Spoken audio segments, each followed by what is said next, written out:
kita akan mulai on time sebentar lagi. Mungkin saya ingin memperkenalkan dulu narasumber kita hari ini.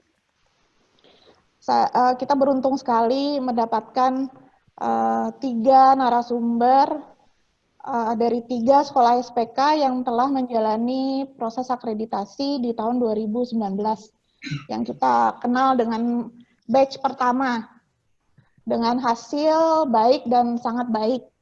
Yang pertama adalah Pak Cok dari Diatmika Bali. Selamat sore Pak Cok. Sore Ibu Haifa, sore semua.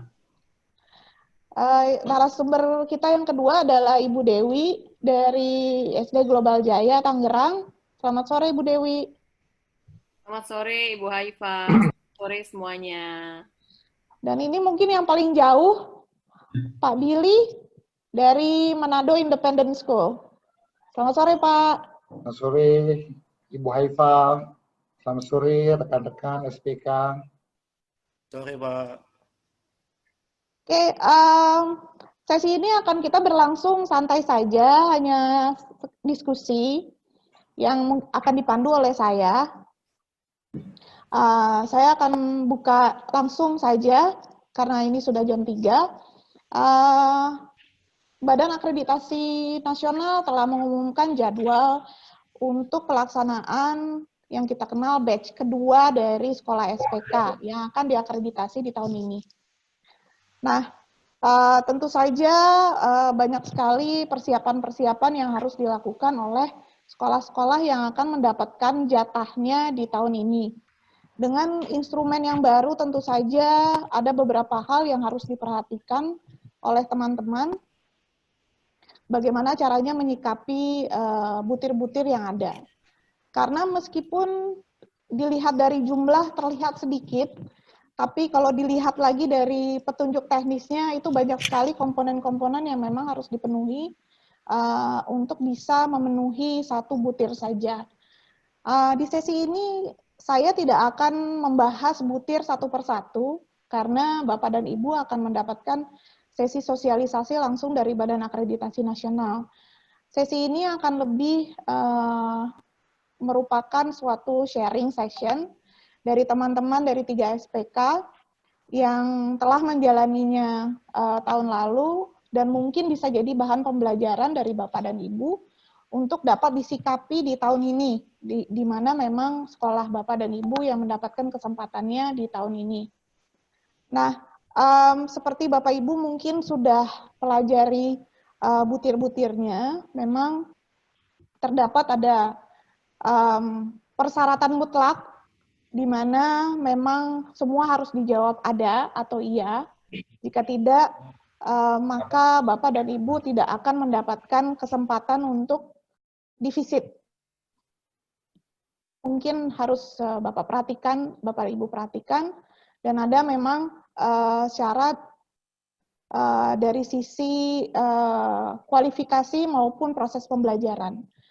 Nah, mungkin karena waktu yang sangat singkat ini, saya akan meminta narasumber mungkin untuk 2-3 menit memberikan sharingnya pertama kali mengenai apa yang kira-kira perlu diperhatikan dari butir-butir akreditasi di saat persiapan yang sebenarnya sangat singkat ini. Jadi apa yang harus diperhatikan oleh sekolah yang pertama kali harus dilakukan pada tahap persiapan. Jadi kita bahas sekarang mungkin tahap persiapan dulu ya, Bapak Ibu narasumber, apa yang harus disiapkan dulu. Mungkin saya mulai dari Ibu Dewi.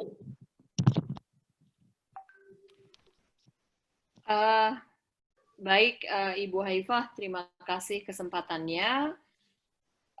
Sebenarnya kalau bicara soal persiapan, saya yakin sekali teman-teman pasti sudah ini ya, sudah tahu lah ya, yang namanya akreditasi ini kan tidak dinanti tapi pasti datang ya. Jadi apa namanya, walaupun kita tahu mungkin kita diakreditasi masih lama, tapi kita selalu akan apa namanya, di kepala kita tahu sebagai pemimpin sekolah atau sebagai pengelola sekolah bahwa somehow nanti kita akan diakreditasi. Nah, kalau terkait dengan persiapan, mengacu pada pengalaman saya kemarin sebelumnya, pengalaman kami sebelumnya, terus terang memang waktu itu kami mempersiapkan diri dengan instrumen yang lama terlebih dahulu, karena instrumen yang baru yang kami akhirnya pakai untuk akreditasi kemarin itu kan memang dikeluarkannya apa ya namanya ya, waktunya sangat sempit lah, apa namanya, dengan waktu pelaksanaan akreditasinya itu sendiri. Nah, karena menunggu yang lama ditunggu tersebut, akhirnya apa namanya ya, mungkin supaya kita juga bisa paling tidak siap gitu ya. Saya waktu itu memang sempat mempersiapkan beberapa hal dengan mengacu pada instrumen yang lama. Saya tahu pasti itu nanti akan berubah, tetapi beberapa item-item yang saya pikir merupakan apa namanya ya, item yang harus ada, itu saya yakin pasti akan ada juga di instrumen yang baru. Nah, dan ternyata memang demikian ya, begitu kita diberikan sosialisasi apa namanya tentang 39 butir instrumen akreditasi ini, ada beberapa yang memang sudah disiapkan sebelumnya. Jadi yang lain kebetulan ada beberapa juga dari ini yang seperti untuk direktur kebudayaan itu ada saya kelasnya. Maaf Ibu Haifah, ada Ya, ini saya bocor kayaknya ya.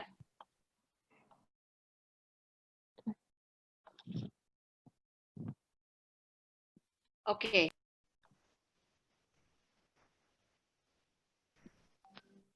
Silakan Bu Dewi. Oke, bocor ya tadi ya. Ya, jadi saya pikir sih kalau persiapan itu ya Ibu Haifah ya, ada persiapan administrasi memang yang harus disiapkan, yang waktu itu akhirnya memang awalnya apa namanya ya, acuannya waktu itu saya masih pakai instrumen yang lama bahkan ya, karena instrumen yang baru belum keluar. Tapi karena tahu bahwa sekolah sometime pasti akan diakreditasi, jadi itu yang kami lakukan. Oke. Persiapan lain apa ya? Saya pikir sama aja ya. Oke. Persiapan sarana prasarana dan sebagainya seperti itu. Oke, mungkin Pak Billy mau share Pak untuk tahap persiapan nih. Baik, Ibu Ketua SPK, Ibu Haifah, terima kasih ya atas penghargaan kepada kami untuk bisa partisipasi di sini. Selamat sore rekan-rekan sekalian. Assalamualaikum warahmatullahi wabarakatuh. Shalom. Kami persiapannya pertama dengan mental, Bu. Jadi kami sudah tanamkan bahwa ini proses akreditasi adalah proses di mana pertama, plan what you do and do what you plan. Itu yang pertama. Jadi semua academic plan, non-academic plan, itu yang kita lakukan, itu yang mau diperiksa, yang mau di-assess. Kedua, yang kita plan dengan kita do, kita harus file. Nah, makanya tuh mereka harus punya folder-folder dari semua program, plans, dan juga actualnya. Baik itu dalam bentuk papers, hard printed, ada juga yang dalam bentuk USB ataupun videos untuk semua program. Kemudian yang ketiga, itu dalam proses kita evaluate instrumen, itu baru kita ambil, compile what you file. Kemudian keempat, present what you compile. Jadi sebetulnya preparation-nya cuma di situ doang, ya. Kalau menurut kami, nah tahap berikut yang kami lakukan adalah preparation dari the whole yang involved. Nah kita tuh involve semua dari tahap IPD, principles-nya, vice principles-nya, kemudian ada bagian GA karena berhubungan dengan aset, infrastructures, kemudian ada juga yang bagian admission, dia punya total students, kemudian ada yang finance, kemudian ada yang bagian IT, multimedia, karena acara-acara semua program direkam, mereka duduk. Kemudian di bawah pimpinan prinsipal, saya juga pernah rasain tuh 15 tahun lalu, mimpin untuk mereka punya part dibagi. Nah, dibagi. Kemudian setelah itu nanti kita bikin schedule, timetable. Kita estimate kapan assessor mau datang, baru kita bikin dia punya schedule untuk masing-masing yang udah dibagi itu memberikan dia punya kontribusi compilation ya. Kemudian kita set project room, ada satu project room yang nggak boleh diganggu khusus itu. Kemudian kita angkat 2 orang.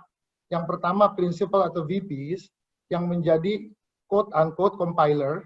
Jadi dia oke, instrumen ini ambil dari elementary school, middle school, high school. Kemudian ada satu staff sekretari yang untuk ngambil gitu. Terus di-compile. Setelah itu ada yang namanya reviewer. Nah, saya suka di reviewers. Oke, kita review dari yang semua yang ada. Kemudian tahap berikut tinggal kita study untuk presentasi.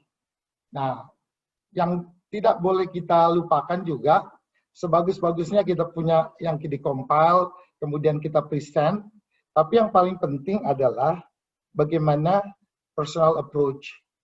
Memang assessor kalau datang punya pemahaman sendiri atas instrumen. Dia kadang-kadang lebih pintar dari ban. Nah, kita sih nggak perlu ngeyel, positif aja kita jawab. Semua positif karena kita udah paham, belajar. Nah, kalau dalam posisi reviewer yang paling tinggi, nah, dia udah paling kurang bisa menetralisir. Kalau seringkali prinsipalnya jawabnya kan positif. Tapi ini kayaknya assessor maunya negatif gitu loh. Karena apa? Sepertinya ada finding. Kan nggak bagus kalau dia datang sepertinya ya, quote unquote, nggak ada findings. Nah, kita bilang begini, ya itulah assessor tuh bener tuh. Nah, jadi kita harus ngikutin. Padahal di belakang sih kita bilang kita bisa jadi benar. Kan ada timur begitu. Tapi kalau yang dari bule barat datang, kadang-kala kita juga nggak begitu. Ya, karena banyak assessor pinter-pinter, lebih pinter dari yang ban. Jadi kita juga kalau dibilang preparation kita punya mentality. Ya, kalau yang biasa argue, this is the time, kita justru harus banyak untuk accept and change. Nah, saya rasa ini sharing di preparation stage yang saya atau kami pernah alami di sekolah kami. Oke, thank you Pak Billy. Sharingnya menarik sekali. Saya juga ada beberapa catatan dari komentarnya Pak Billy, terutama mengenai asesor ya Pak ya. Nanti kita akan bahas ke situ lagi. Mungkin dari Cok dulu bisa sharing Cok. Untuk sesi persiapan, yang mungkin saya ingin mulai bertanya juga, apakah perlu dibuat suatu komite di sekolah dari stage awal? Jadi pembagian tugas, karena terus terang untuk sekolah yang seperti Cok ini kan dari SD sampai SMA ya. Jadi kan otomatis lumayan juga tuh yang harus dipersiapkan. Nah, mungkin Cok bisa berbagi sedikit mengenai persiapan? Ya, terima kasih Bu Haifa, teman-teman. Tadi kita udah belajar dari Bu Dewi sama Pak Billy, jadi saya lebih mungkin ke teknis langsung. Benar sekali, kalau di sekolah kebetulan ada dari SD, SMP, dan SMA, itu ada posnya masing-masing, departemen punyanya masing-masing. Jadi yang paling baik untuk dilakukan pada saat itu adalah menunjuk satu orang koordinator yang lintas jenjang. Jadi koordinator ini yang mengiyakan atau mentidakkan sesuatu. Nah, koordinator ini yang nanti akan pertama-tama akan menganalisis dulu instrumen. Proses analisis instrumennya dimulai dengan coding. Jadi contoh instrumen yang satu gitu ya. Kita kan perlu perhatikan juga bahwa ada yang perlu diupload, ada yang baru diminta nanti saat visitasi. Nah, itu juga harus di-coding, sehingga kita kerjanya nanti gampang. Karena kita nanti kerja dengan tim yang sangat besar. Jadi, tugas dari koordinator adalah coding dulu, yang satu, kemudian 1.1 adalah upload, apakah ada 1.1.1-nya untuk yang disiapkan waktu visitasi. Contohnya, saya ada contoh yang contoh nomor 5 lah, instrumen nomor 5 tentang 30% WNI teachers. Nah, itu diminta. Tetapi waktu proses uploading, yang diminta hanya daftar nama gini saja, daftar nama guru saja. Jadi itu mudah untuk dibuat. Tetapi pada saat visitasi baru kita diminta untuk mempersiapkan sertifikatnya, kemudian dipersiapkan untuk berbagai jenis dokumen-dokumen lain tentang kesehatan. Nah itu belakangan diminta. Nah tugas dari koordinator ini adalah untuk membuat satu coding dulu, satu analisis instrumen, baru kemudian dibagikan per jenjang. tim SD ini, tim SMP ini, tim SMA ini. Nah, kemudian nanti masing-masing tim itu akan bekerja sendiri-sendiri untuk mengumpulkan bukti-bukti yang ada dengan menggunakan folder-folder yang mereka pakai. Kita setup satu folder final. Satu folder final yang hanya bisa diakses head of school-nya masing-masing saja. Jadi nggak bisa nih sekretaris masukin dokumen ke sana, nggak bisa. Hanya host yang boleh memasukkan data yang dianggap sudah final. Jadi kebiasaannya kita kalau dia pakai Drive ya, ini yang online ya, kita pakai Drive. Terlalu banyak orang memasukkan data, jadi kita bingung mana sebenarnya data yang final. Nah, ini fungsinya kita cuma boleh log folder itu berarti cuma koordinator dan kemudian host. Artinya masing-masing host itu bertanggung jawab. Kalau ada file di sana, artinya itu sudah final. Artinya juga nanti persiapan nih buat host waktu ketemu dengan asesor, dia udah paham karena dia yang masukin sendiri ke folder itu. Jadi dia sudah pasti lihat, sudah pasti ACC, dan dia kemudian memasukkan ke sana. Nah, persiapan awal ini termasuk nanti kemudian setelah analisis ini kan ada tim fasilitas ya, bagian satpras yang juga akan melihat secara umum. Akan ada dokumen-dokumen yang sama diminta per jenjang. Sehingga akan baik kalau koordinator ini buat satu template, contohnya surat pernyataan deh. Berarti dibuatkan satu template, dikasih ke SD, ke SMP, ke SMA, jadi semuanya sama. Kenapa harus begini? Nanti di belakang deh. Kita akan sampaikan tips ini akan membantu di proses waktu visitasi. Kira-kira seperti itu, Bu Haifa, untuk persiapan. Oke. Terima kasih sharingnya, Pak Cok. Jadi sebenarnya persiapan yang matang dan rapi dan terstruktur itu merupakan salah satu kunci yang sangat penting untuk mungkin Bapak Ibu yang akan akreditasi tahun ini lakukan. Mungkin yang saya ingin tanyakan lagi sehubungan dengan persiapan, karena kan kalau saya nggak salah itu batch pertama itu kita cuma punya waktu antara 4 sampai 6 minggu untuk persiapan. Makanya saya ingin mengingatkan lagi ke Bapak dan Ibu yang akan akreditasi di tahun ini, jangan menunggu sampai BAN ini melakukan sosialisasi. Saya merasa sebenarnya di batch ini lebih diuntungkan daripada batch pertama karena pertama sudah cukup familiar dengan pengalaman batch pertama, dalam arti sudah mengetahui instrumen-instrumen apa aja yang akan berlaku untuk SPK. Sedangkan waktu batch pertama prosesnya sangat cepat, malah mungkin banyak sekolah yang bilang seperti proyek Loro Jonggrang yang memang harus apalagi yang langsung tiga level ya.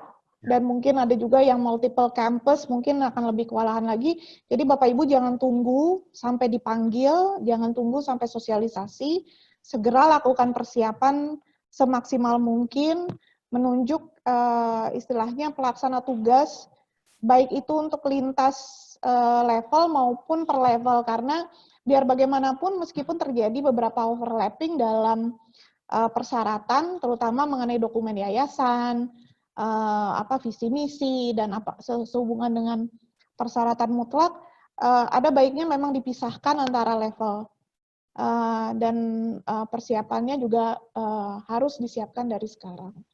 Nah, ini mungkin saya akan coba meng-highlight satu isu yang sering sekali menjadi pertanyaan dan saya yakin mungkin nanti akan ditanyakan banyak teman-teman adalah mengenai standar tendik, pendidik maupun tenaga kependidikan. Karena itu yang sepengetahuan saya lumayan memegang peranan yang cukup krusial dalam hal poin. Nah, mungkin di sini Bu Dewi, Pak Billy, dan Pak Cok mungkin bisa share singkat saja mengenai, mungkin saya langsung ke Pak Cok dulu ya Pak. karena mungkin ini agak relevan sedikit dengan kondisi sekolah Bapak, jika Bapak berkenan, karena dari 3 level, ada yang dapat nilai A, ada yang dapat nilai B. Nah, ini kan perbedaannya mungkin Pak Cok bisa sampaikan dulu, apakah ini berhubungan dengan standar itu, Pak? Baik, untuk standar tenaga kerja memang kita sangat mempersiapkan ya, karena banyak sekali. Nah, di sini tantangan terbesar kita waktu akreditasi adalah kita sebelumnya di awal dari pengalaman kita akreditasi memang tidak melihat adanya kebutuhan untuk contoh BIPA ya, kemampuan untuk BIPA, kemudian tes psikologi, itu kita tidak memprediksi sebelumnya, tapi ternyata kemudian itu muncul. Nah, ini terutama termasuk juga sertifikat ya, sertifikat guru, itu semuanya ditagih nih. Nah, yang ditagih lebih banyak kalau yang bagian dari kesehatan sama dengan bahasa itu memang kita rapat besar, karena selain harus mobilisasi banyak orang, waktunya sangat singkat dan dananya besar banget ya. Jadi secara finansial juga harus diperhitungkan baik-baik. Nah, kalau tentang sertifikat pendidik itu terutama kita pada dasarnya saat proses hiring sudah memastikan bahwa sertifikat pendidik ini sejalan dengan yang memang kita perlukan. Namun di nasional ada satu sertifikat, satu kepala sekolah di SMP kami yang sudah ikut diklat kepala sekolah sudah, MPTK sudah, cuman beliau belum ikut sertifikasi ya, secara nasional. Nah, sedangkan di SD itu sudah sertifikasi, di SMA juga sudah sertifikasi. Nah, nilai ini masalahnya adalah iya dan tidak. Jadi tidak ada gradasi di poin, kebetulan poin tentang apakah kepala sekolah sudah mengikuti sertifikat guru. Nah, itu poinnya di sana, jawabannya iya dan tidak. Jadi bayangkan kalau iya dapatnya langsung up, kalau tidak langsung butirnya langsung menurun. Nah, kendala kami ada di bagian sana. Ternyata di SMP kepala sekolah kami kebetulan memang belum ikut sertifikasi. Begitu Bu Haifah. Kalau A sama SD sama SMA all good, semua sudah aman.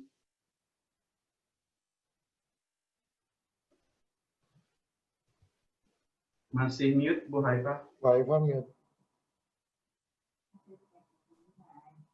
Oke, kalau untuk Bu Dewi atau Pak Billy, apakah mengalami hal yang sama atau memang tidak ada masalah dalam hal kualifikasi? Silakan Ibu Dewi duluan.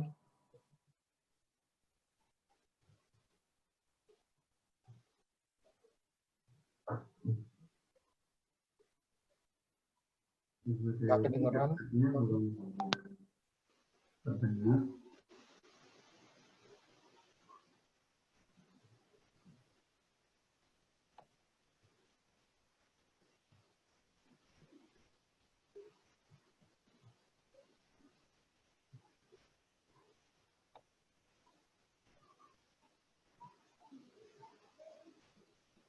Nggak kedengeran. Bu Dewi suaranya Nggak keluar. timbul ya. Mungkin karena pakai headsetnya Bu. Mungkin Pak Billy mau share? Oke, baik. Jadi untuk standar tenaga pendidik, kami alhamdulillah udah belajar dari sebelumnya bahwa mereka harus memenuhi beberapa requirement. Bang, saya potong. Ini maksudnya yang sebelumnya yang SPK sementara ya, Pak ya? Iya, jadi pengalaman yang SPK ya, sementara ya, Pak ya? Iya. Iya. Oke. Di mana prinsipalnya harus master, kemudian juga mereka harus ada sertifikasi untuk pelatihan sebagai prinsipal. Nah, masalahnya orang asing. Kami ada prinsipal yang orang Indonesia, dan mereka sudah ikut di Jakarta pelatihan untuk prinsipal. Nah, yang orang asing, mereka tanda kutip harus kami kirim tuh untuk ikut pelatihan di luar negeri. Dipilihlah ke Manila, memang sangat costly sih dikirim, karena kami tahu pasti akan itu waktu itu belum ada instrumennya. Pas instrumennya keluar, ya seperti kita udah ada jawabannya, jadi kita udah siap. Nah, sekarang untuk mereka yang guru. Nah, guru kan sebetulnya kalau orang asing yang mengajar, standarnya udah memenuhi sebetulnya. Karena dulu kan memang waktu di Departemen Pendidikan dan juga Labor ada standar di mana harus 5 tahun mengajar, kemudian mereka juga punya teaching ID atau teaching license, ya, teacher license. Nah, kebanyakan kebetulan kami punya pengajar dari negara tetangga, dari Philippines. Mereka pas tamat education, mereka ada bar exams. Jadi mereka kebanyakan sudah ikut, udah ada teaching license-nya. Dan yang untuk guru-guru Indonesia, ya kami juga beruntung sudah kebanyakan ikut sertifikasi dan juga pelatihan-pelatihan guru yang memenuhi standar di instrumen. Ya. Nah, yang poin yang utama sebetulnya masalah kesehatan dengan kemahiran bahasa Indonesia. Nah, ini yang sebetulnya problem utama yang tanda kutip sih bagi kami nggak jelas juga sih manfaatnya kenapa itu harus ditanya. Padahal kan orang asing memang harus mengenal bahasa kita, tapi kan dalam standar itu sebetulnya menurut kami terlalu dipaksakan. Tapi ya terpaksa, untung Balai Bahasa di daerah kami itu sangat suportif. Mereka membuat session tersendiri untuk kami ikut ujian kemahiran bahasa Indonesia. Itu yang kendala yang sangat berarti, di samping juga tes kesehatan, ya, tes kesehatan. Padahal mereka waktu datang udah dites itu kesehatannya. Tapi begitulah, kita kan dalam posisi harus comply. Jadi kita kalau nggak comply, nggak bisa dapat angka maksimum. Demikian, Bu Ketua. Untuk guru itu juga sebenarnya kan ada gradasi nilainya ya. Jadi memang kalau kita punya 91% gurunya sertifikasi, ya mereka punya sertifikasi profesi, baik yang WNI atau WNA, bisa dapat nilai 4. Tapi waktu itu kami juga kalau tidak salah, tidak semuanya ya, kita tidak 100% juga dapat nilai itu sebenarnya. Jadi kami mencoba untuk memastikan di instrumen butir yang lain itu kami bisa dapat nilai yang baik ya. Kalau di situ kita tidak dapat maksimal, oke, kita kejar yang lain gitu ya, supaya yang lainnya maksimal. Ya, karena ada gradasinya juga sebenarnya. Kalau soal tes-tes tadi ya, soal bahasa segala macam, mungkin Bapak Ibu teman-teman sekalian bisa kontak-kontak dengan sekolah SPK yang sudah melakukan akreditasi ya.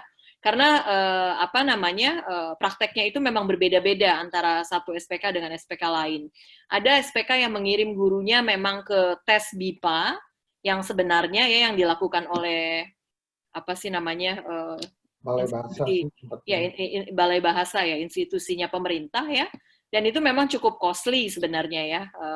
Sehingga kalau kita punya cukup banyak tenaga kerja asing di sekolah kita, itu akan perlu disiapkan dananya.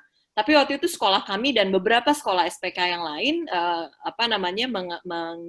mengirimkan bekerja sama dengan pusat bahasa dari satu universitas untuk mengadakan tes yang hasilnya itu berupa bukan skor BIPA sebenarnya, tapi skor yang seperti TOEFL lah ya. Jadi dia bisa disetarakan dengan BIPA seperti itu. Jadi dan itu cukup jauh secara cost dibandingkan dengan yang BIPA-nya ya. Dan pada saat akreditasi itu juga ternyata diterima. Dan yang saya dengar teman-teman yang pakai itu semuanya diterima.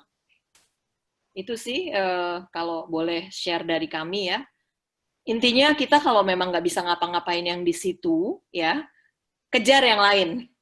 Ya, kejar yang lain karena untuk dapat sertifikasi profesi juga tidak mudah ya. Itu bukan kita yang bisa kontrol ya. Itu bukan kontrolnya kita. Jadi yang lain aja yang kita fokuskan. Jadi maksudnya Bu Dewi tidak harus juga sempurna ya Bu ya. Pastinya kan untuk mendapatkan A bukan berarti semua harus tick the box-nya, dicek semua, tapi memang kita fokus ke beberapa hal yang memang kita bagus di situ kan ya. Betul. Dan mungkin karena satu guru itu memang dokumen pendukungnya memang banyak sekali. Jadi yang tes kesehatan, psikologi, BIPA, dan segala macam. Dan kadang-kadang mungkin jangan sakit hati Bapak Ibu kalau memang itu nantinya nggak dilihat. Karena ada beberapa sekolah memang udah mempersiapkan semaksimal mungkin, tapi memang kembali lagi ke asesor yang nanti kita akan bahas lagi, karena kita akan ke tahap visitasi ya sekarang abis ini. Jadi mungkin saya rangkum kembali mengenai tahap persiapan, karena memang ada beberapa pertanyaan saya rasa sudah terjawab ya dari penjelasan narasumber kita. Intinya adalah persiapkan secara maksimal per level, tunjuklah memang penanggung jawab tertentu untuk koordinasi. Tadi ada yang menanyakan apakah soft copy atau hard copy, disiapkan saja semuanya. Dua-duanya. Karena memang ada asesor yang lebih prefer soft copy karena dia langsung bisa upload. Ada yang memang senang melihat fisik. Jadi siapkan saja semuanya. Lebih baik lebih daripada kurang. Mungkin untuk ada juga pertanyaan mengenai butir-butir yang tidak bisa dipenuhi. Ya kembali lagi itu memang sudah ranahnya BAN untuk menentukan. Yang itu nantinya akan asesor yang akan menjalankan. Jadi penuhilah semua butir-butir yang ada secara maksimal, apapun itu, dengan evidence-evidence yang mumpuni untuk mensupport jawaban-jawaban kita. Nah, mungkin sekarang saya akan ke sesi kedua, yaitu mengenai, tadi kan sudah persiapan, sekarang implementasinya mengenai akreditasi. Di mana visitasi merupakan suatu bentuk penentuan untuk memverifikasi data-data yang sudah diupload di Sispena. Nah, ini mungkin memang terus terang ada komponen subjektivitas yang ada di asesor, karena memang ada beberapa sekolah yang memang mudah-mudahan nanti juga mau berbagi, di mana dengan instrumen ataupun evidence yang sama hasil bisa berbeda. Mungkin saya minta 3 narasumber kita itu untuk sharing. Dalam visitasi ini, seberapa jauhkah peranan asesor dalam menentukan apakah butir-butir akreditasi yang ada itu sudah memenuhi atau tidak? Mungkin saya akan mulai dari Pak Billy. Oke, baik. Mbak Eva, terima kasih. Dalam masa visitasi itu kan ada beberapa hari, ada 4 atau 5 hari. Jadi pokok yang utama adalah konsep kami dari pemimpin sekolah adalah harus master, harus pahami apa yang ada di dalam folder, apa yang dikompil. Mereka harus pahami, ya. Ini yang paling penting untuk mereka mempresentasikan. Dan yang kedua, ini yang menurut saya yang paling penting, selalu positif di dalam memberikan presentasi. Karena ada kesempatan bagi administrator sekolah memberikan presentasi, paparan atas apa yang dikompil, yang mencakup instrumen-instrumen yang ada. Itu harus positif. Dan yang ketiga, menurut saya, assessor punya waktu yang cukup, memberi waktu yang cukup, karena biasanya 4 hari atau 3 hari di sekolah, yang mana kalau di saat kita tidak dapat menunjukkan di saat itu, pasti ada hari yang lain. Ya, pernah satu waktu juga saya saksikan, prinsipal kami juga agak hilaf. Hilaf artinya apa? Dia lupa di mana itu ada di insert, di compile. Ya, jadi pada saat dia lupa begitu, padahal VP-nya bilang ada Bu, ini ada di sini udah dijelaskan, tapi assessor minta proof-nya. Nah itu dicari-cari nggak ada.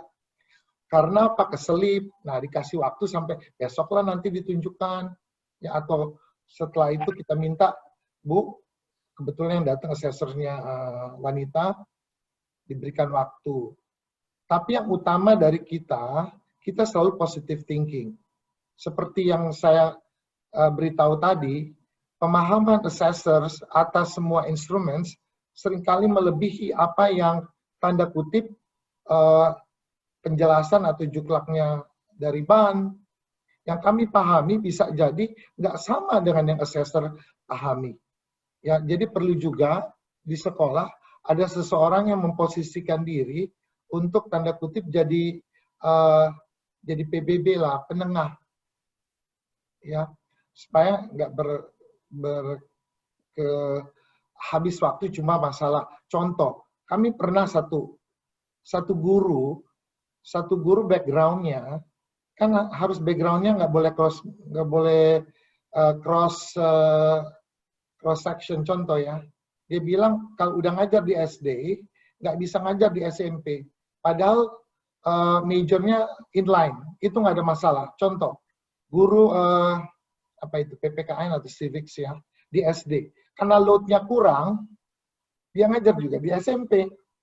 Kita maximize, ya, tamat dari Unima, tamat dari sekolah pendidikan, udah diakreditasi, pokoknya lengkap. Dia bilang SD cuma ngajar SD, Bu, dia cuma loadnya sedikit, ribut prinsipal, dua-dua prinsipal ribut, ya, dua-dua prinsipal ribut. Bu, ngajar cuma 8 hours di SD, cuma 8, kan nggak minimize, Bu. Jadi kita bagi aja. Dibilang nggak boleh, guru SD, guru SMP. Saya bilang aja begini, Bu, kita ada guru, nanti kita tinggal rekrut. Gampang kok, Bu, semuanya lengkap. Ya, kebetulan di folder HRD ada data pelamar. Besok kita bisa tanda kutip langsung rekrut. Ya, Ibu benar, saya bilang. Aturannya memang begitu. Nggak boleh begitu ya Pak ya? Sampai begitu ya? Ikutan prinsipalnya kagak salah, demi kepentingan sekolah, ya, Ibu assessornya juga nggak salah. Jadi saya bilang gini, Bu, oke, nanti kita rekrut. Oke. Kemudian guru-guru agama harus ada berdasarkan denominasi dari students. Kita hire semua. Ada Muslims, ada Katolik, ada Hindu, Buddha, Konghucu, semua kita hire. Ya. Kenapa? Ya itulah, memang di instrumen ditulis supaya mau cari dapat A, gitu. Makanya kita punya objektif ini yang membuat kita ini diperbudak gitu loh. Iya. Cost kita tuh bertambah karena itu. Tapi kalau enggak, dia project room-nya ribut mereka. Saya sih dengerin bener prinsipal kami. Bayangkan 8, dia kebanyakan idol dong. Ya dikasih di SMP load. Guru asesornya kan asesornya sama. Nah, jadi kita perlu orang yang seperti itu supaya penengah nih dalam masa visitation. Kalau enggak, itu ada kesan, apalagi asesornya itu choleric orangnya. Datang itu semua nurut dia. Kita kan bisa lihat dari dia punya pemaparan nih, orang melankolis atau choleric, phlegmatic atau apa, itu udah bisa lihat. Assessor, guidance and counselor, psychologist kita juga ikutin supaya pelajari juga assessors punya type of characters. Ya. Betul. Jadi semua kita ambil dari segala sisi. Ya, walaupun kita agak dihampung nih, terpencil, kita harus lihat yang quote unquote kadang-kadang nggak kebaca faktor psychology. Ya, kita harus juga lihat.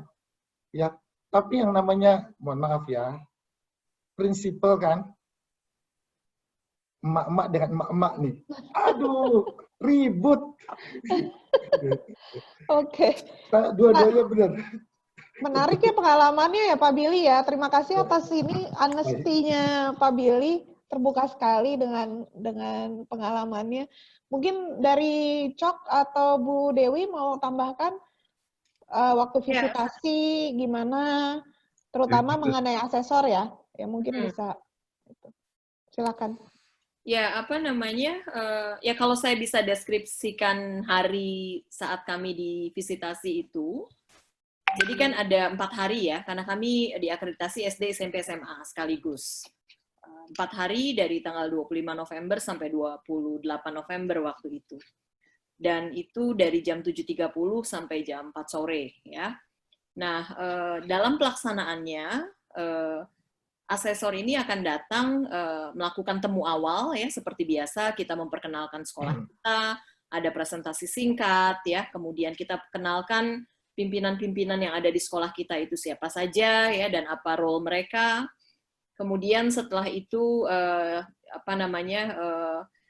kalau masalah teknisnya bagaimana itu dilakukan selama 4 hari mungkin akan sangat tergantung pada asesornya, karena saya bicara dengan teman-teman yang lain itu lain-lain ya.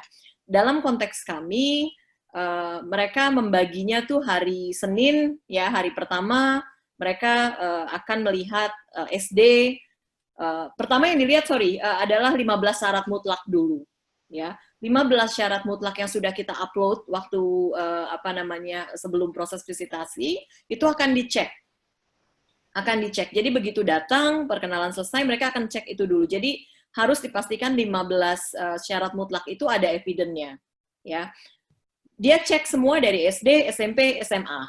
Karena mereka bilang kalau ini ada yang tidak lengkap, kita tidak lanjutkan, Bu Dewi. Seperti itu. Ya, nah setelah selesai baru kemudian mereka bersepakat bahwa hari pertama SD yang akan dilihat ya untuk instrumen umum yang lainnya, kemudian hari berikutnya itu SMP dan hari berikutnya SMA. Seperti itu. Suasananya terus terang sangat santai tapi serius ya. Jadi kami bahkan bisa saling bercanda juga dalam proses itu. Tidak serius ya, kalau maksudnya tidak serius yang ini mana, nomor ini mana, tidak.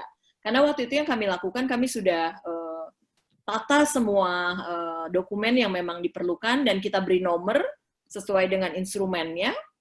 Jadi butir 1 sampai butir 39 tuh masing-masing ada foldernya, ada nomornya, jadi mereka tinggal lihat dan karena per jenjang, maka hari pertama yang diperlihatkan SD ya. Begitu selesai, kita tumpuk, kita ganti dengan SMP dan SMA, seperti itu. Fasilitas yang diminta oleh asesor itu adalah dokumen, kemudian foto, dan mereka juga minta kesempatan untuk wawancara dengan siswa dan orang tua. Jadi mungkin Bapak Ibu juga perlu bersiap-siap untuk meminta perwakilan orang tua dan siswa untuk mereka diwawancarai oleh para asesor.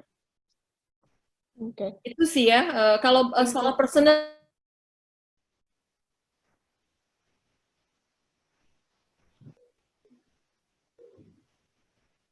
budaya kita ketemu sebentar ya. Kita ketemu cuma sebentar mungkin ya. Tapi betul sekali, waktu itu yang kami lakukan begitu kita tahu siapa asesornya, terus terang kita cari tahu beliau-beliau ini siapa gitu ya. Background-nya dari mana.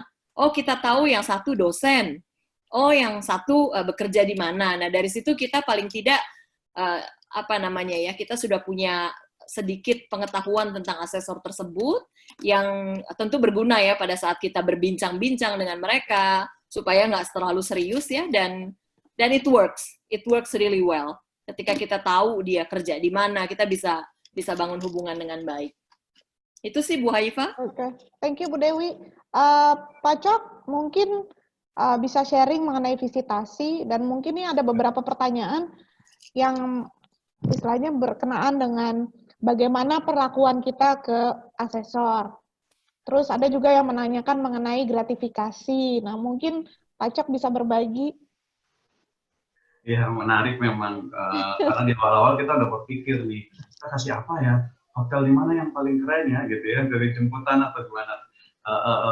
Pada dasarnya sama seperti yang Pak Billy dan Bu Dewi lakukan. Jika memang kita punya kesempatan untuk profiling dalam artian mengetahui siapa ini asesor kita, akan sangat baik mengetahui siapa, latar belakangnya apa, pernah jadi guru atau kepala sekolah di mana, Atau kalau bisa juga paling baik adalah mengetahui sekolah-sekolah mana yang dulu pernah di-asesi, ya. Dan itu kita akan lihat sebagian besar sekolah yang disitasi oleh beliau apakah mendapatkan nilai yang sempurna atau malah mendapatkan nilai-nilai yang B atau C atau bervariasi. Dari sana kita akan terbantu nanti pada waktu visitasi.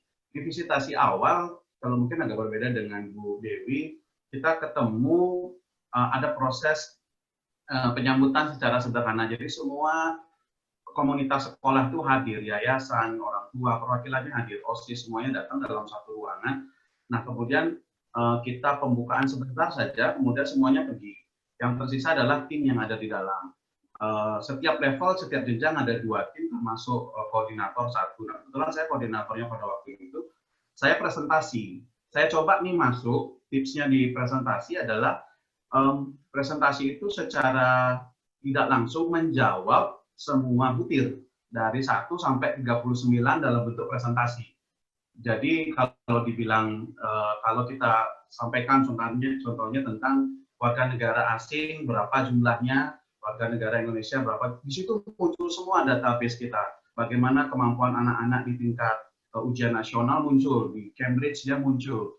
Bagaimana pelaksanaan ekstrakurikuler, bagaimana pelaksanaan 3 mapel itu kita munculkan dengan sebenarnya sengaja, tetapi terasa tidak sengaja oleh para asesor. Nah, itu sangat membantu untuk memberikan gambaran umum ternyata kepada asesor. Ini dia melihat, wah ini ada satu komentar yang sangat menarik, wah ini semua udah terjawab nih, berarti nilainya bagus ini. Nah, itu waktu itu kita sangat ya dapat power up lah, lega dalam artian seperti itu. Nah, tetapi setelah prosesnya berlangsung, kemudian kita pastikan di setiap jenjang satu asesor mengambil satu jenjang SD dan SMP, satu asesor lainnya mengambil jenjang SMA. Betul 15 syarat mutlak itu sangat diperiksa dan sangat detail. Jadi memang kita waktu itu punya 2 orang per jenjang untuk bersiap untuk menjawab. Dan di belakang layar, tim office, sekretaris, semua itu standby. Kenapa harus standby? Karena akan diminta nanti berkas-berkas yang kemungkinan tidak ada pada saat itu. Dan asesor biasanya minta berkas tambahan. Adakah berkas yang seperti ini? Nah, itu. Adakah berkas yang seperti ini? Nah, kita langsung telepon, langsung kontak, tolong sekretaris atau tim di belakang layar ini bekerja. Ya, mereka akan ya berusaha mengumpulkan dokumennya, kemudian datang ke ruangan untuk memberikan dokumen yang dimaksud. Terdapat juga memang kalau kita lihat di catatan saya, memang ketika asesor itu melihat dalam artian dokumen kita tersusun rapi, kita saat ditanyakan bisa menjelaskan kenapa dokumen ini seperti ini, dan kemudian bisa menampilkan dokumen-dokumen yang diminta, ada kelegaan dari asesor ini untuk memberikan nilai. Ya, jadi dia berani untuk memberikan nilai. Nah, ketika kita menjelaskannya berbelit-belit, kemudian diminta untuk mencari dokumen, ternyata hari berikutnya tidak ketemu, sampai mau akhir juga tidak ada, atau dokumennya tidak match dengan apa yang diminta, di situ asesor akan stres. Kemudian akan lelah, dan itu yang sangat berbahaya. Jadi memang kita harus betul-betul persiapan dari sisi dokumen, memastikan bahwa dokumen yang kita berikan itu sesuai dengan apa yang dimiliki. Selanjutnya, asesor di hari-hari kedua dan ketiga itu sudah mulai melakukan visitasi ke kelas-kelas.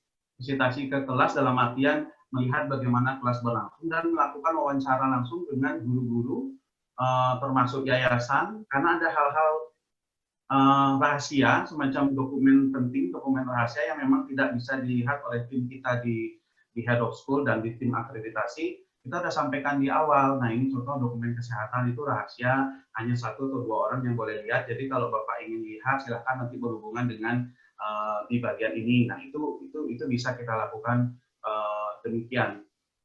Kalau masalah apa yang harus kita siapkan dan lain-lain sebagainya, ternyata di awal pun saat proses pembukaan di awal, mereka sudah menyampaikan bahwa kami datang ke sini sudah diberikan fasilitas penuh oleh negara, gitu ya.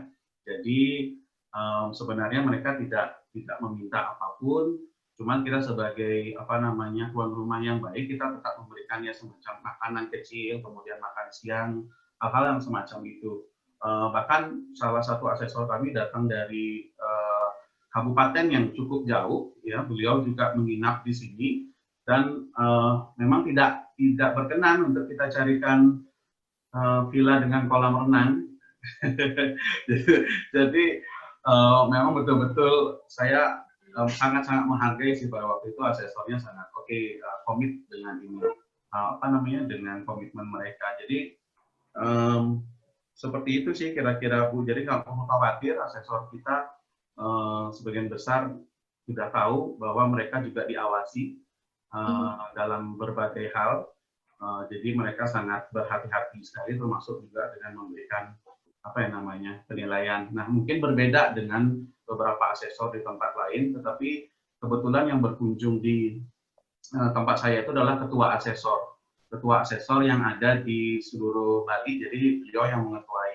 Nah, kalau kita tahu yang seperti itu sangat baik untuk berkomunikasi. Artinya gini, selama masa 4 hari itu, jika terjadi masalah seperti ada perdebatan yang memang tidak selesai, nah hal-hal ini sebenarnya bisa segera kita komunikasikan mungkin dengan ketua dari asesor tersebut atau langsung dengan dan.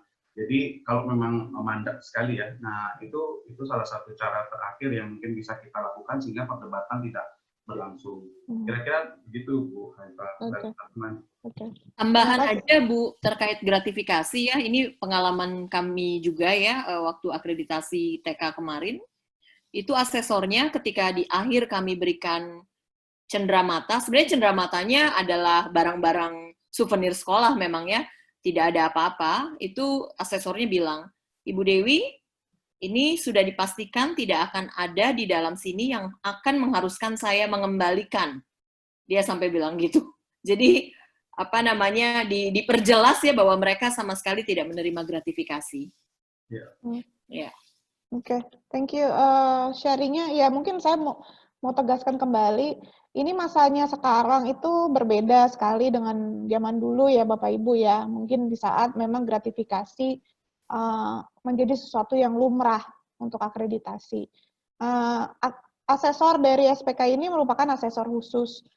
Memang asesor yang dipilih untuk mengakreditasi sekolah-sekolah SPK. Jadi mempunyai juga pemahaman cukup dan integritas yang tinggi. Dan ini memang dimonitor sangat ketat oleh Badan Akreditasi Nasional. Dan sanksinya pun memang langsung dicabut.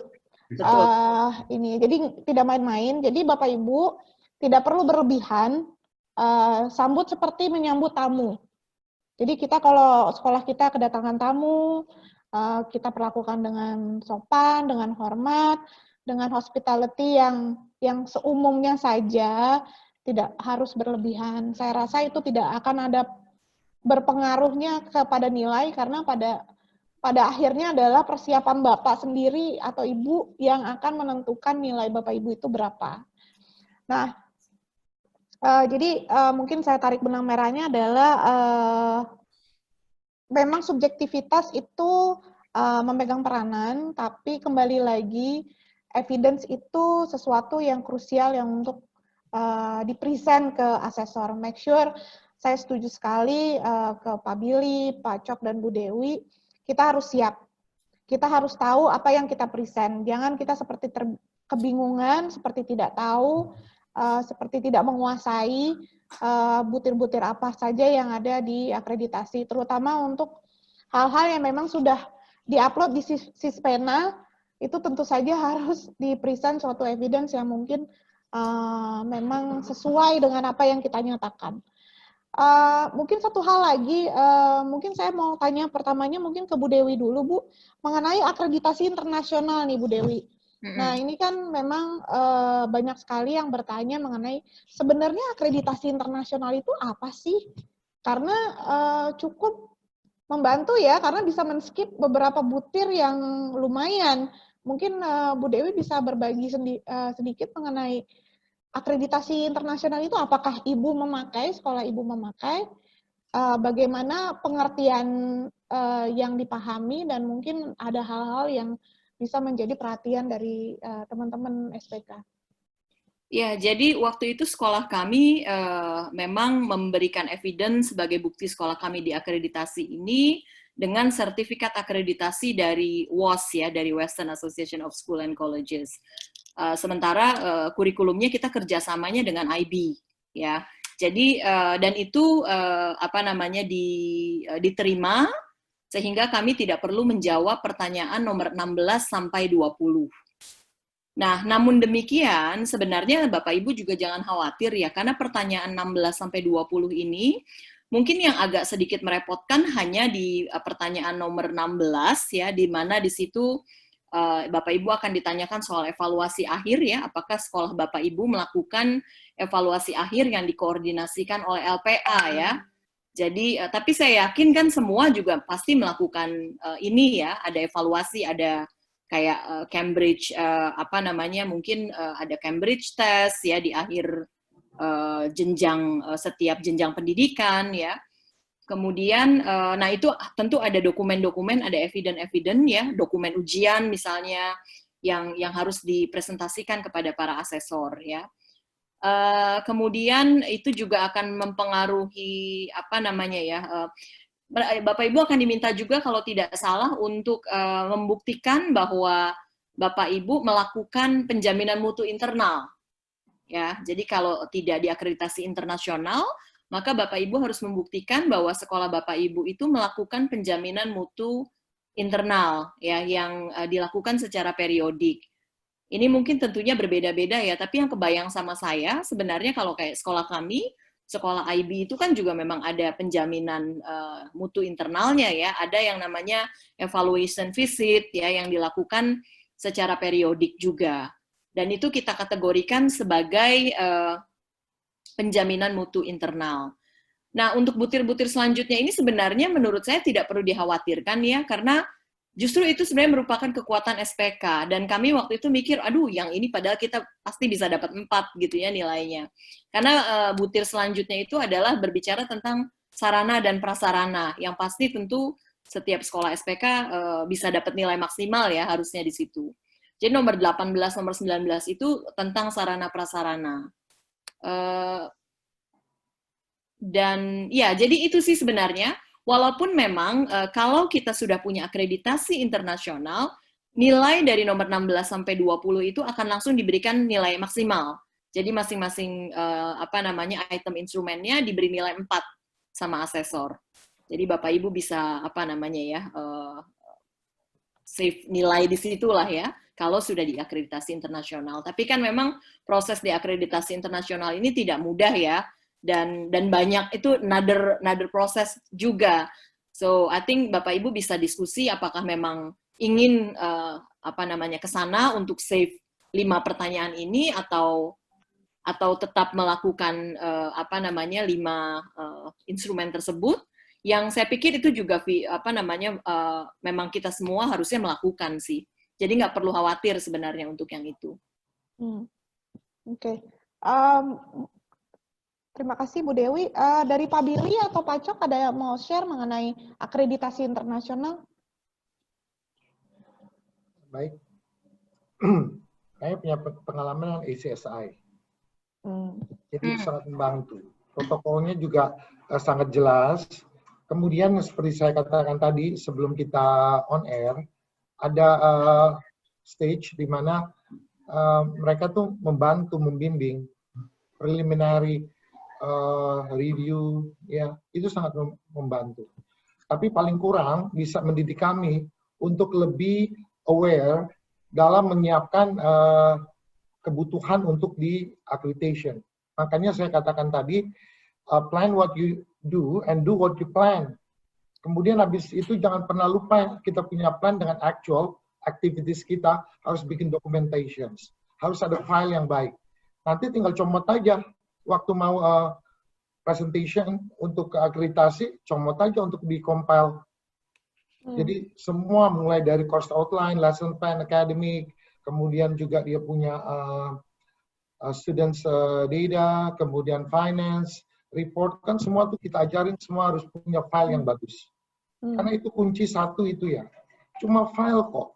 Sepanjang punya file yang baik, kemudian tinggal mau dia apa. mau diambil.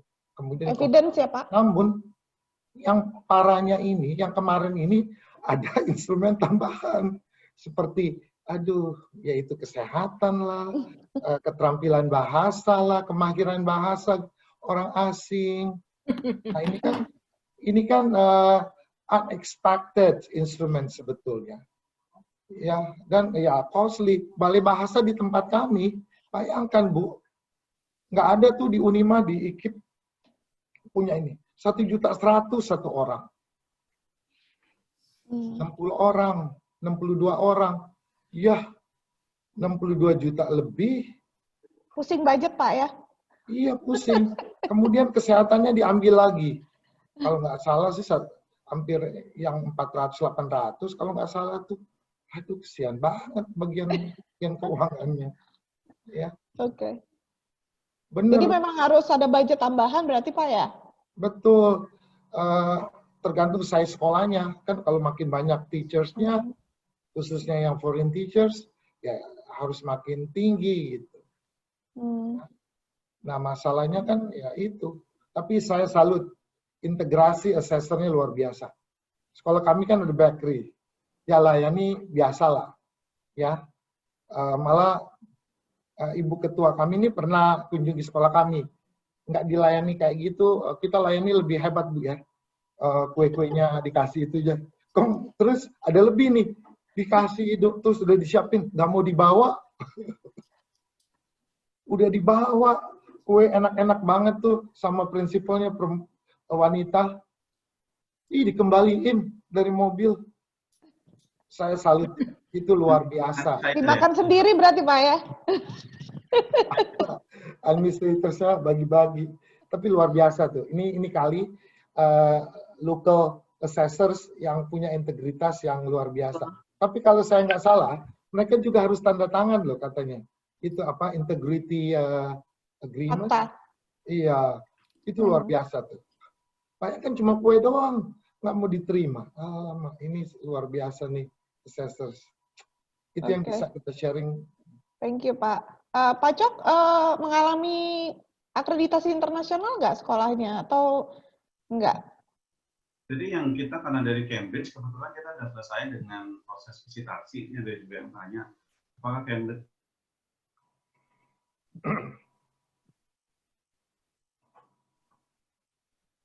Kayaknya hang nih. Pak Cok drop. Halo? Ya.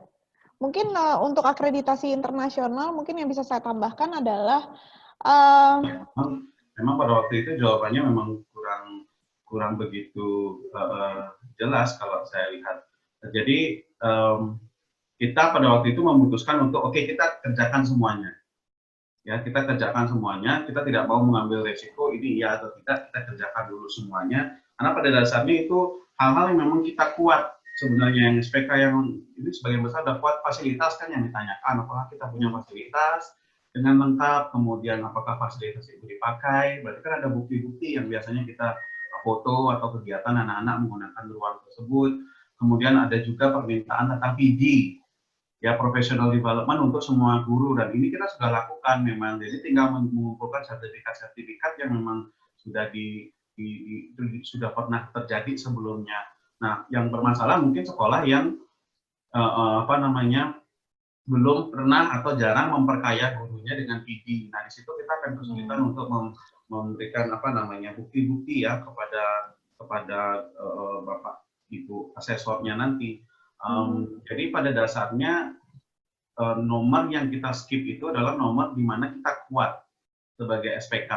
Nah, karena itu juga saya pikirnya tidak mungkin ya BAN kemudian memberikan itu istilahnya sebagai bonus gitu ya, karena cuma-cuma begitu saja. Ini pasti sudah melalui sebuah analisis yang cukup matang bahwa memang dengan skip itu kalau sudah ada proses akreditasi internasional diyakini bahwa fasilitasnya kemudian PD-nya pasti akan sudah dilakukan dengan sangat mumpuni. Kira-kira sih seperti itu. Dan pada akhirnya waktu proses di akreditasi tetap kita tunjukkan SRP, asesor juga menyatakan ini sebenarnya yang kita harapkan juga model yang seperti ini, bahwa penyedia kurikulum itu datang dan kemudian melakukan proses approval lah, proses penjaminan mutu lah pada dasarnya, dan karena sudah ada hasilnya, dilihat lagi hasil yang diperiksa dari SRP itu apa saja. Jadi ada fasilitas, oh berarti fasilitas sudah diperiksa ya, sudah.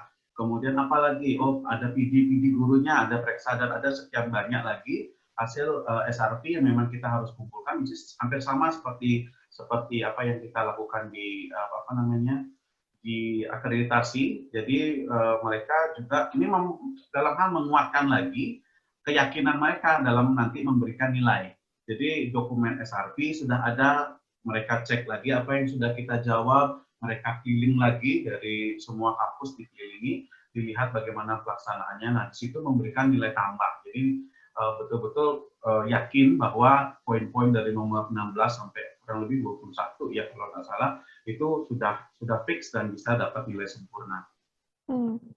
Berarti Cok, kalau untuk dalam situasi seperti Cok itu, berarti di sispenanya dijawab iya atau enggak? Kita pada waktu itu karena tidak yakin, jadi kita jawabnya tidak. Oke. Ya. Okay. Nah ini mungkin juga saya mau sharing juga sedikit mengenai pemahaman asesor terhadap akreditasi internasional juga bisa berbeda-beda ya. Jadi kadang-kadang ada yang merasa kalau sekolah Cambridge ya nggak boleh diakreditasi sama Cambridge juga, harus dengan yang lain.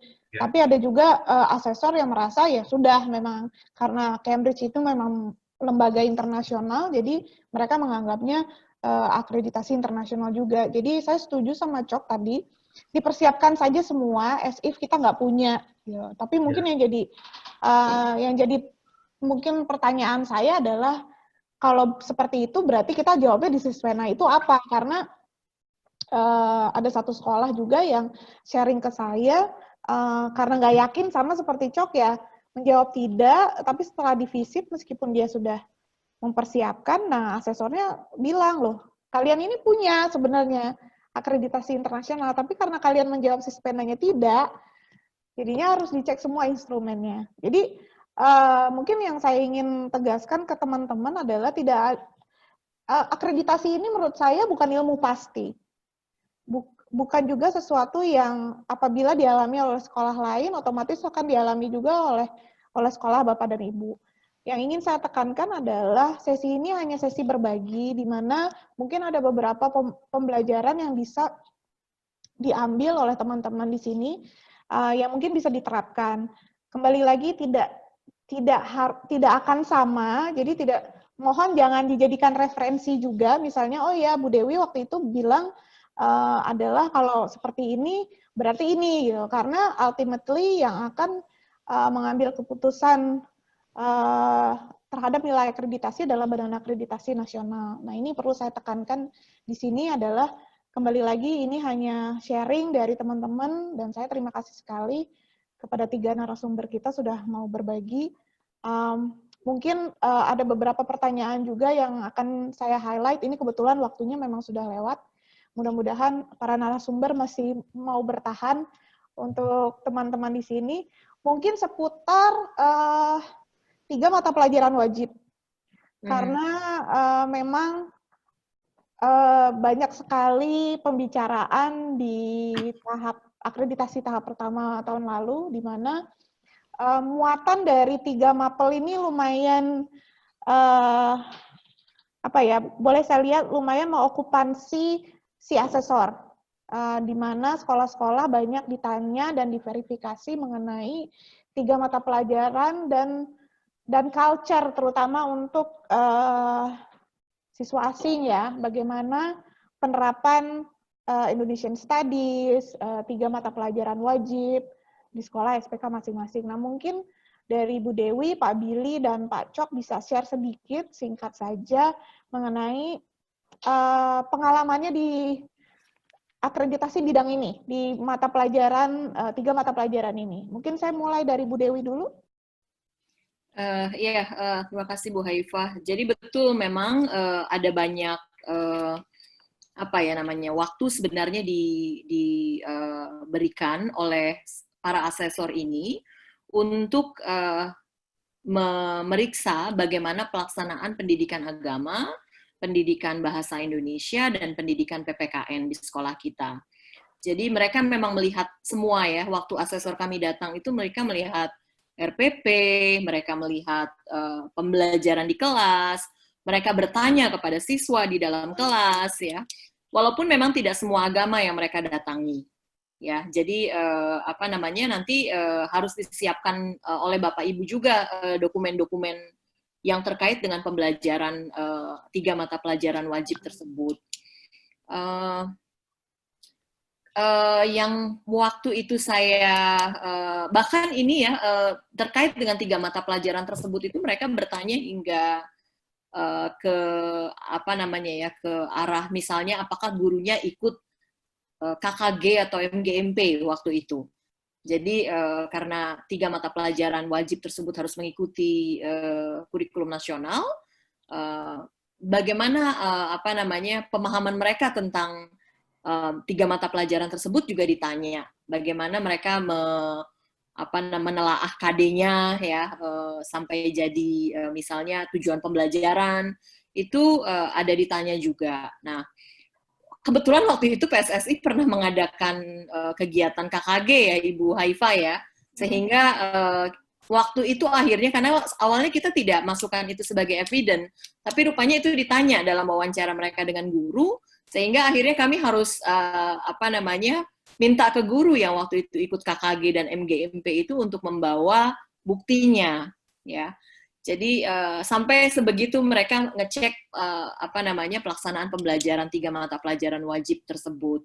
Jadi selain evidence-nya ya dalam bentuk RPP, foto dan resources yang ada yang terkait dengan 3 mata pelajaran tersebut, mereka juga masuk kelas, kemudian di kelas bertanya-tanya kepada siswa, walaupun pertanyaannya umum ya, jadi nggak terlalu detail ya, tapi mereka tanya kepada mereka, pada murid-murid. Itu sih, Bu Haifa. Udah Dewi sharingnya. Pak Billy, ada yang mau ditambahkan? Baik, pengalaman di 3 pelajaran ini, asesor kami titik beratkan ke 4 hal.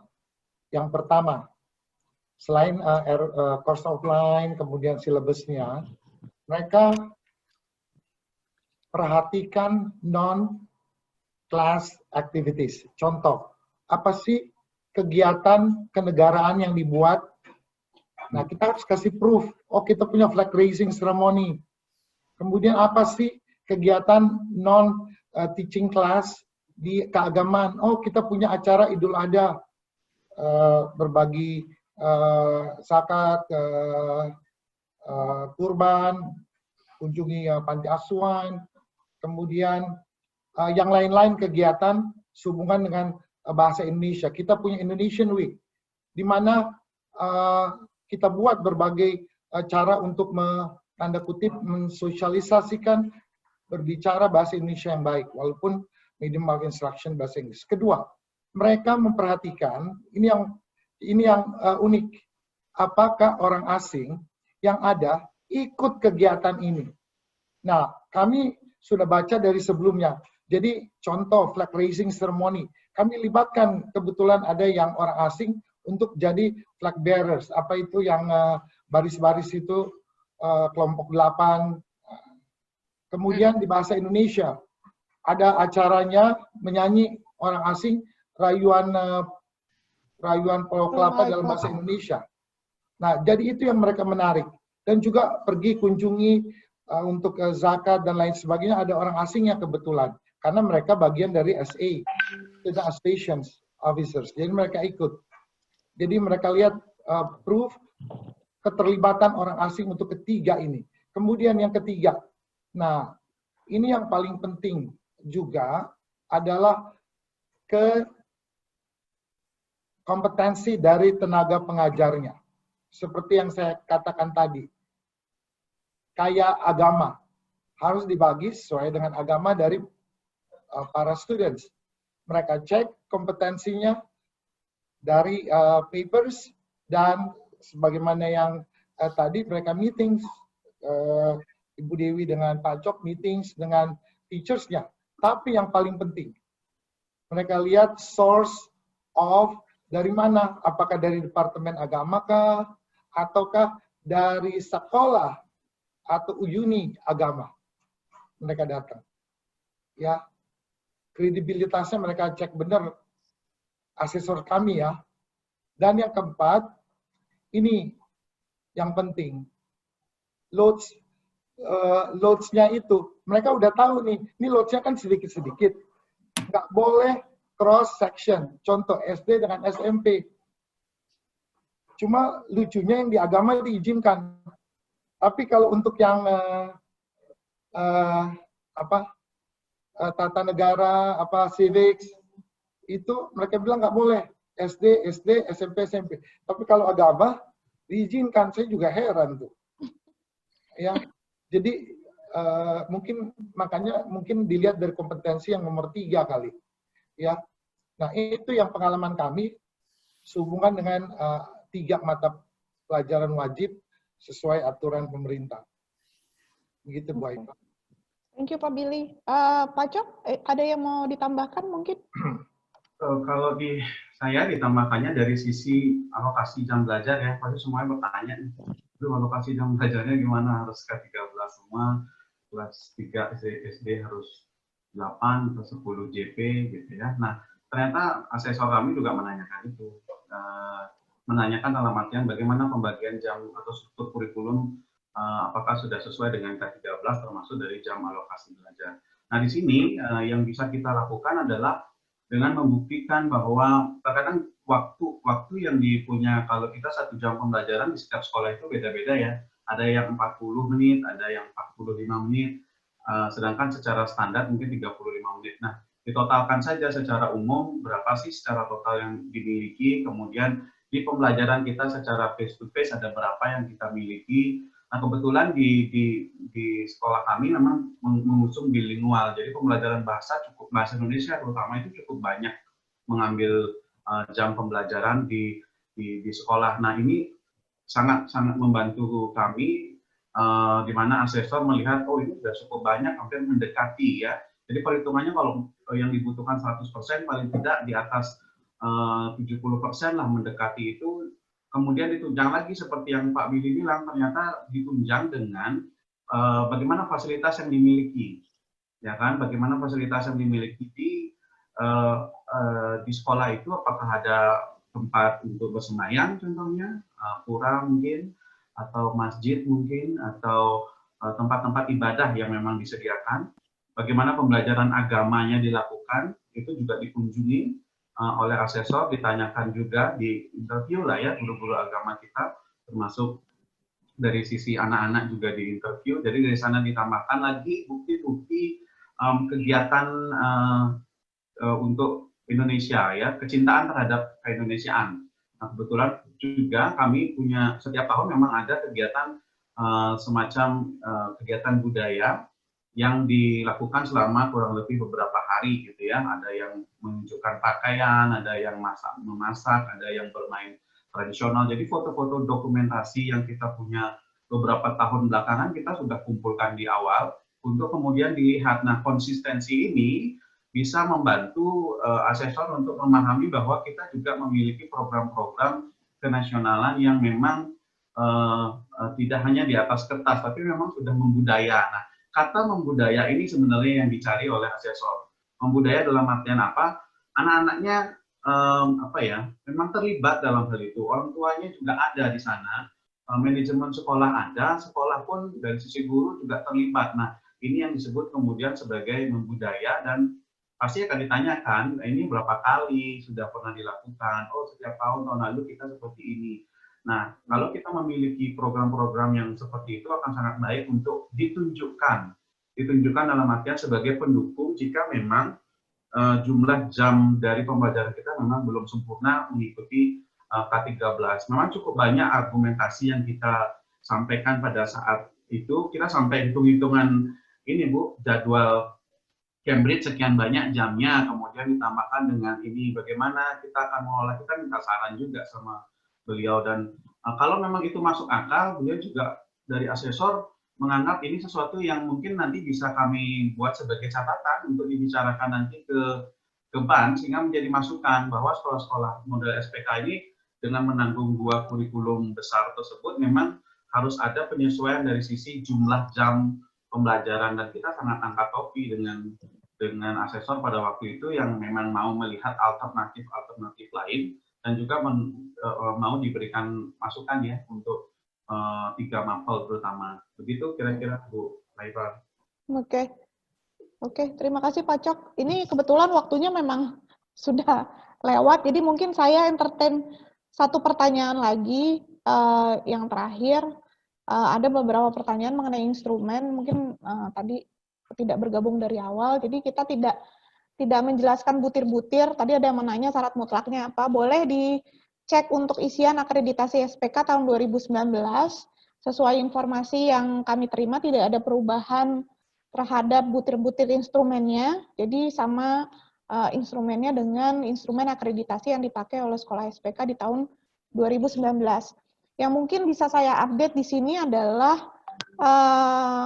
kebetulan saya berkesempatan untuk mengikuti Rakorda Ban SM Provinsi DKI, di mana memang dijelaskan apabila situasi tidak memungkinkan untuk dilakukannya visit secara fisik, itu akan dilakukan secara daring. Jadi ada beberapa hal mungkin secara teknis akan dijelaskan pada saat sosialisasi, tapi itu akan juga melibatkan asesor, akan terlibat di virtual class-nya sekolah masing-masing. Jadi ikut serta dalam virtual class. Jadi mungkin akan sampling kelas-kelas yang akan dipilih. Sepertinya sih akan bisa diarahkan oleh sekolah ya. Misalnya biasanya, soalnya ini berhubungan mungkin dengan 3 mata pelajaran. Pengalaman saya adalah mereka biasanya mau ikut di 3 mata pelajaran ini untuk melihat bagaimana pengajaran, proses belajar mengajar untuk 3 mata pelajaran ini. Dan mungkin ada beberapa kegiatan yang sifatnya nasionalisme, itu mungkin bisa diarahkan ke assembly. Saya yakin di sekolah masing-masing ada, ya mungkin kalau situasi pandemik ini belum berakhir juga pada saat ditentukan jadwal visitasi, ada kemungkinan juga assembly. Saya yakin beberapa sekolah SPK sudah menjalankan assembly secara daring, baik itu ya mengenai menyanyikan lagu Indonesia Raya, pembacaan Pancasila dan segala macam, mungkin bisa diperhatikan juga untuk Bapak Ibu laksanakan nantinya. Jadi dipersiapkan saja, karena pada intinya adalah semua kembali ke keputusannya Badan Akreditasi Nasional. Apakah implementasinya akan sama 100% dengan 2019? Kita juga belum tahu, tapi yang pasti butir-butir instrumennya akan sama. Jadi kami sarankan untuk persiapannya disegerakan berdasarkan mungkin pengalaman dari 3 narasumber ini. Nah, ini mungkin ada pertanyaan, slot untuk 3 mapel wajib harus sesuai dengan pemerintah. Ini mungkin maksudnya ke jam belajar. Mungkin ada mau share Pak Billy atau Bu Dewi, setahu saya sih tidak mungkin kita sama ya dengan nasional, karena mungkin anak-anak akan overload, tapi mungkin bisa ditambahkan, silakan. Pak Billy mungkin, atau Bu Dewi? Ya, kan kalau saya waktu itu tidak salah memahami, adalah selama semua ekspektasinya terpenuhi, karena kan kita mungkin punya cara ya, bagaimana ekspektasi kurikulum dalam 3 mapel tersebut bisa dideliver di sekolah kita masing-masing. Misalnya di saya akan ada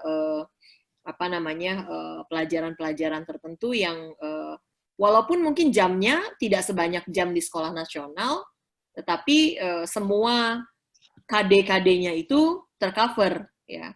Kalau tidak salah itu tidak apa-apa. Dan kemarin sebenarnya tidak terlalu ditanyakan kebetulan saya jamnya ya, tapi kalau kontennya iya ditanyakan, justru kontennya, kurikulumnya, tapi tidak jam ininya. Kalau jam mungkin mereka udah bisa lihat dari jadwal soalnya. Oke. Pak Billy sepertinya mau sharing? Udah pas dulu, Bu. Udah. Oke. Sorry, tadi tentang apa ya yang diminta share-nya? Ini biasanya kan jam belajar nih Pak, kan kalau kurikulum nasional itu kan pastinya lebih banyak daripada kita Pak. Nah, ini kan Iya. karena kita dengan kurikulum asing. Nah, kalau pengalaman Pak Billy, bagaimana Pak di sekolah Bapak? Di sekolah kami dari 3 mapel ya. Untuk yang agama dua kelas periods, kemudian juga civic atau PPKN 2, kemudian bahasa Indonesia lebih banyak sedikit, mungkin 3 atau 4. Iya. Nah, itu Jadi jadi pertanyaan untuk asesor nggak, Pak? saya nggak ingat, tapi sepertinya yang ditanya yang saya ingat, dia mau orang asing mana?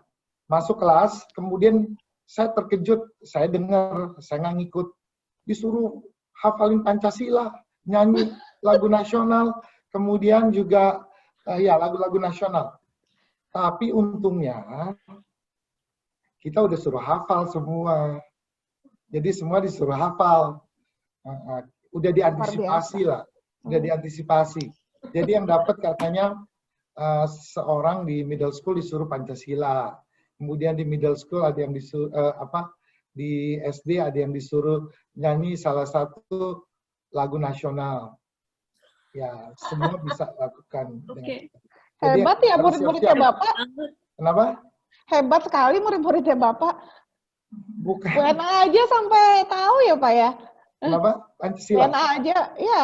Iya, itu antisipasi, itu kita udah antisipasi untuk mau untuk antisipasi untuk dihafalkan. Belum tentu gurunya tahu tuh Pancasila, guru semua. Oke ya, karena yang ditanya pasti nih. Kita udah pada, makanya gini, tadi di pembukaan saya katakan, semua possibility untuk ditanya dari instrumen itu kita udah harus siapkan gitu. Kita udah harus antisipasi supaya pas ditanya yang out of context, kita kan nggak tahu tuh dia mau nanya apa, ya di luar dari yang dokumen yang udah disiapkan. Jadi seperti itu persiapan kami. Oke. Terima kasih Pak. Dari Pak Cok mau ditambahkan Pak?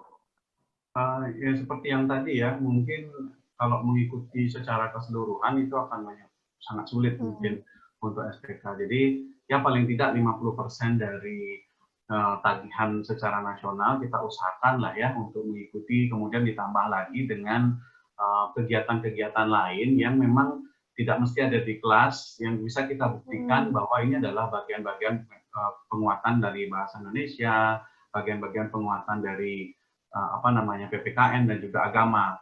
Nah di sana kan sebenarnya asesor juga memiliki pertimbangan-pertimbangan bahwa oke, dengan diberikan sekian kira-kira sudah seperti yang tadi, bisa tahu tentang Pancasila, tahu tentang umpama lagu-lagu daerah yang ada di daerahnya saja deh dulu sementara waktu kan gitu. Yang itu sebenarnya pembudayaan tentang nilai-nilai kenasionalan sepertinya menurut pendapat saya itu yang didirik oleh asesor kita, dan dari sana sangat bisa membantu dari segi penilaiannya. Kalau di sini ada yang pertanyaan masalah berapa tahun ke belakang ya Bu Haifa, data yang harus kita miliki di instrumen itu ada permintaan data sampai 3 tahun loh. Jadi contohnya ada data ujian nasional siswa di 3 tahun ke belakang. Nah, disesuaikan dengan apa yang diminta di instrumennya. Jadi memang analisis nanti lagi apa yang diminta 3 tahun belakang, apa yang diminta per tahun ini. Nah itu perlu nanti kita siapkan betul-betul. Oke. Pokoknya intinya mungkin yang saya rangkum adalah apapun yang ada di instrumen diikuti saja, jangan ditawar. Jadi masalah nanti apakah dicek atau tidak itu urusan belakangan. Karena biar bagaimanapun asesor juga akan perlu memanage waktu. Semakin banyak dokumen yang kita provide, semakin banyak waktu juga yang mereka butuhkan untuk verifikasi. Jadi akan ada kemungkinan di mana memang mungkin nggak semua dokumen yang kita provide itu mereka akan periksa. Tapi itu bukan berarti jadinya kita tidak menyiapkan. Karena kembali lagi asesor itu akan berbeda-beda tiap sekolah dan tiap wilayah. Jadi jangan berpegangan kepada oh ya di sekolah sana BIPA-nya nggak dicek. Jadi nggak usah, ya jangan. Jadi tetap apapun yang ada dalam instrumen dan juknis, satu persatu itu harus dipenuhi. Mohon maaf sekali ini karena memang waktunya sudah habis. Saya tahu memang animonya luar biasa. Saya atas nama penyelenggara mengucapkan terima kasih kepada narasumber. Sekali lagi, rekaman akan dibagikan karena terus terang memang ada kendala teknis di mana memang live streaming tidak bisa ditayangkan karena satu dan lain hal. Jadi banyak sekali yang tidak dapat bergabung karena memang kami batasi peserta untuk Zoom ini memang hanya 100 peserta. Mudah-mudahan akan ada waktu di mana bisa mendatangkan narasumber-narasumber lain yang mungkin dapat berbagi kepada sekolah-sekolah SPK, terutama dalam persiapannya menjalani akreditasi di tahun ini. Sekali lagi saya ucapkan terima kasih kepada Bu Dewi, Pak Billy, Pak Cok atas sharing-nya hari ini. Terima kasih ke teman-teman yang sudah bergabung.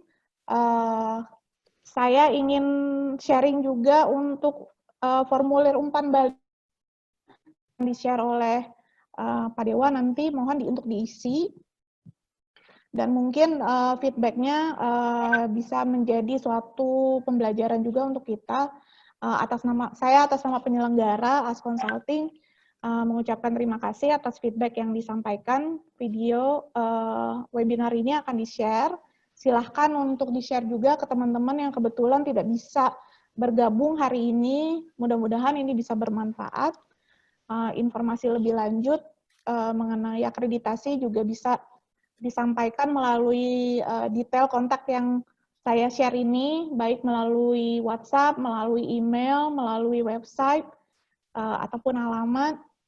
Jika diperlukan pendampingan khusus untuk tiap-tiap sekolah dalam menjalankan akreditasi, bisa menghubungi kontak details sebagaimana yang ada di screen Bapak Ibu. Sekali lagi terima kasih, mohon bantuannya untuk diisi form feedback-nya, karena itu akan sangat berguna untuk mengadakan sesi yang seperti ini lagi, yang bisa bermanfaat bagi teman-teman semua. Selamat sore, selamat menikmati akhir pekan, selamat mempersiapkan akreditasi di tahun ini, semoga sukses mendapatkan hasil yang terbaik. Saya yakin bisa, asal kita punya kemauan yang kuat dan memang berkomitmen untuk memenuhi semua instrumen akreditasi.